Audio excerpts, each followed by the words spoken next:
নমস্কার বন্ধুরা, Prius cooking ব্লগে আপনাদের সবাইকে স্বাগত জানাই। আজকে আমি আপনাদের সঙ্গে কুমড়ো দিয়ে একটি দারুণ স্বাদের রেসিপি শেয়ার করব, যা বাচ্চা থেকে বড় সবাই আঙুল চেটে খাবে, এতটাই টেস্টি হয়। ভাত, রুটি, পরোটার সাথেও কিন্তু অপূর্ব লাগে খেতে। আশা করি আজকের রেসিপি আপনাদের ভালো লাগবে। তো চলুন আজকের রেসিপি দেখে নিই। কুমড়োর রেসিপি বানানোর জন্য আমি 500 গ্রাম কুমড়ো নিয়েছি। অবশ্যই কুমড়োটা দেখে বুঝতে পারছেন কুমড়োটা পাকা ছিল। এরপর কুমড়োটাকে কেটে নিতে হবে।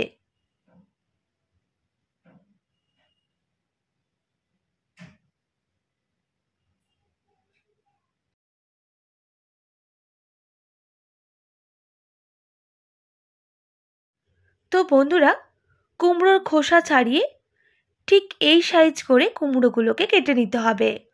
তাহলে খুব তাড়াতাড়ি কুমড়োগুলো সুসেদ্ধ হয়ে যাবে।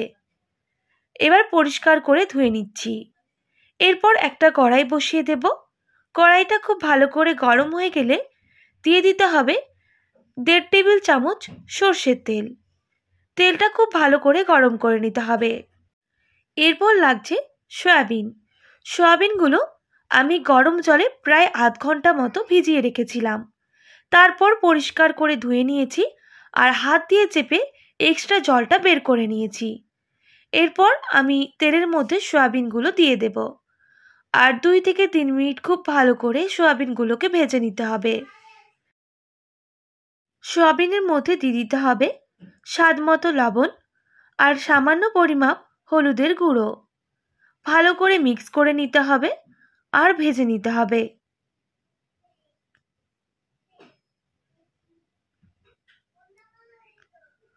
তো বন্ধুরা, খুব ভালো করে সয়াবিনটা ভেজে নিয়েছি। দেখেই বুঝতে পারছেন অনেকটা লাল কালার হয়ে গেছে। এবার সয়াবিনগুলো নামিয়ে নিতে হবে। ওই কড়ার মধ্যে আবারও দিয়ে দেব 1 টেবিল চামচ সর্ষের তেল। তেলটা খুব ভালো করে গরম করে নিতে হবে।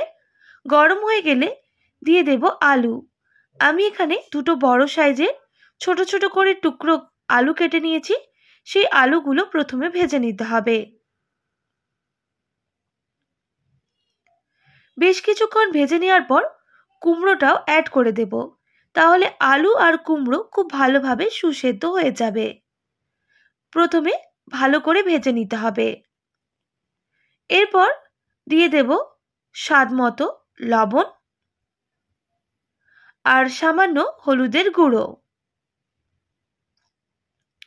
এবার ভালো করে মিক্স করে নিতে হবে আর ভেজে নিতে হবে প্রায় 1 থেকে 1.5 মিনিট মতো।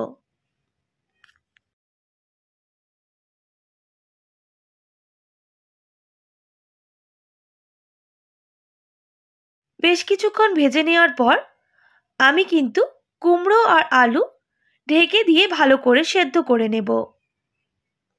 আমি প্রায় 1 মিনিট মতো ঢাকনা দিয়ে ঢেকে দিলাম। 1 মিনিট পর ঢাকনাটা সরিয়ে নিতে হবে। আবারও আলু আর কুমড়ো ভালো করে নাড়াচাড়া করে নিতে হবে।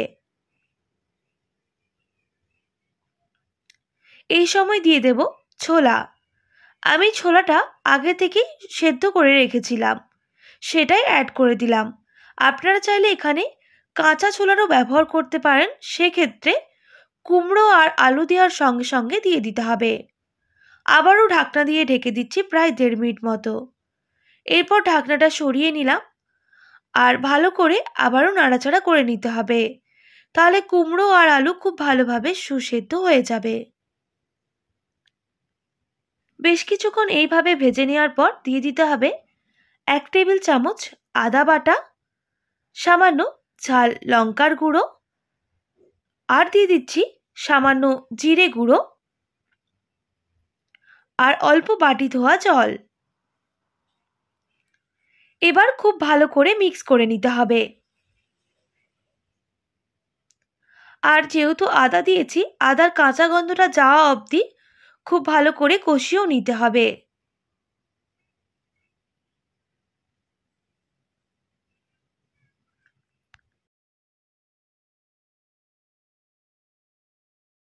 আদার কাঁচা গন্ধটা যাওয়ার পর দিয়ে দিতে হবে সয়াবিন ভাজা। এবার ভালো করে আবারও মিক্স করে নেব আর রান্না করে নিতে হবে।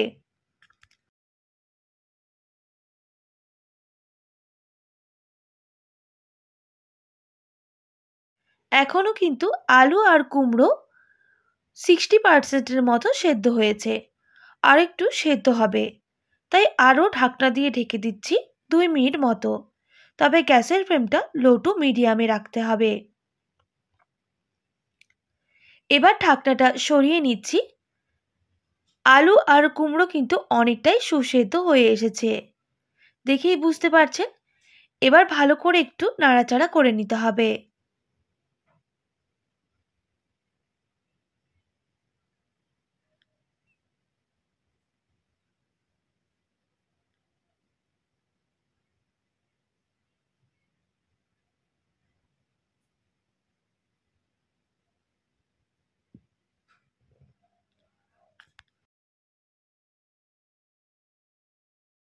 সব কিছু খুব ভালো করে আমাদের সুসেদ্ধ হয়ে গেছে আর কষানো হয়ে গেছে, দেখে অবশ্যই বুঝতে পারছেন। এবার নামিয়ে নিতে হবে।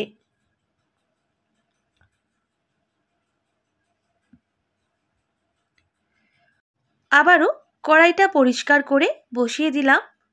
দিয়ে দেব হাফ টেবিল চামচ সর্ষের তেল। তেলটা প্রথমে খুব ভালো করে গরম করে নিতে হবে। গরম হয়ে গেলে দিয়ে দিচ্ছি সামান্য 5 ফোড়ন আর একটা তেজপাতা।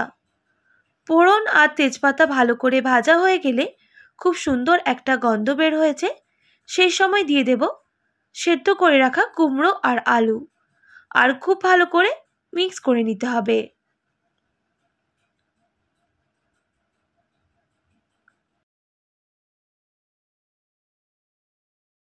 মিক্স করা হয়ে গেলে দিয়ে দিতে হবে পরিমাণ মতো চিনি। অবশ্যই চিনির ভাগটা একটু বেশি দেব, যেহেতু কুমড়োর তরকারি বানাচ্ছি। আবারও ভালো করে মিক্স করে নিতে হবে।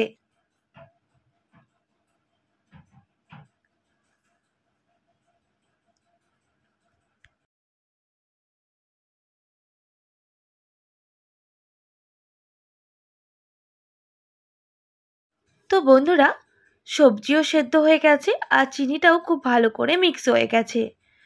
আরও 2 মিনিট মতো রান্না করে নিলেই আমাদের কুমড়োর তরকারি একেবারে রেডি।